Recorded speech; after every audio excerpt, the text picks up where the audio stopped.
We use the co-op for pretty much all of our feed purchases as a grain merchandiser, stuff like that. My experience has always been great with them. They're helpful. They are willing to do just about anything for you in a timely manner, and that's very important in this line of business. My name's Jake Allecker. I work here at High Plains Bank in Flagler, and I do a little farming and ranching on the side as well. 4 years ago, I came back from CSU, started working at the bank, had the opportunity to rent some farm ground, run some cattle, and typically we do wheat and proso millet. This year we did a little experimenting with milo. They've been very helpful with that. They've been willing to take some of that, and in the past it's kind of a new thing around here. We use a lot of feed from the Flagler Co-op to feed not only our show cattle, but to grow our bulls and our females on for our sale cattle. They help us put together a nutritional balanced diet or ration. My name is Brad Ridinger. I'm the general manager of Jumping Cow Ranch, which is a purebred Gelbvieh operation. I also own and operate Ridinger Cattle Company with my wife Carol. It's kind of we're combined.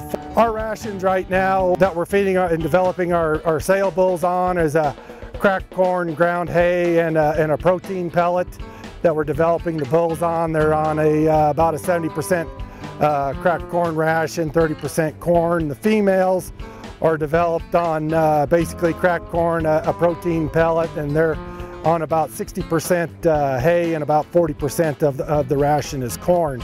Our show ration is kind of something we've put together, trying to cut some costs. We usually feed a lot of cottonseed hulls loose, a lot of beet pulp loose, a lot of flake corn and oats, and we've come up with a balanced ration now where we're combining all of our cottonseed, beet pulp shreds, soybeans, and everything into that ration as a ration that we can use with very little outside added cost going into it, because our biggest cost we have is beet pulp and cottonseed hulls being added into the ration. If we feed them on the side, for some reason here in Colorado, it drives the costs up extremely high to feed those. Where we're adding them straight into the ration, it's brought our feed costs back down into a more manageable feed source.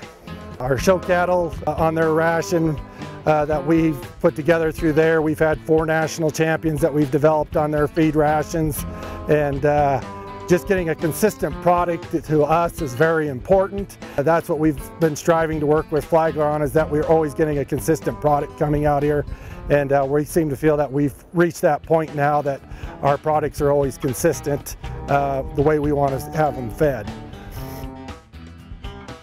I order feed and I buy tubs. I get my salt and mineral from them.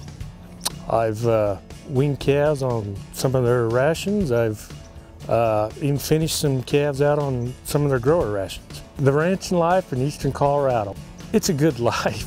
It's been dry the last 10 years, but we finally, the last couple of years, had some decent moisture and was able to try to build our cow herds back up and get going. Flagler Co-op's helped us do that with heifers and keeping us on track with their tubs and all that. No, I was raised on a farm and ranch in Bennett, and I always enjoyed the cows, and when we had a chance to come back here to do it, I jumped on it, and it's just the cows and the challenge, and it's every day's a work day, but you make it work because that's how some of us are raised and that's how you live, so it's a good life.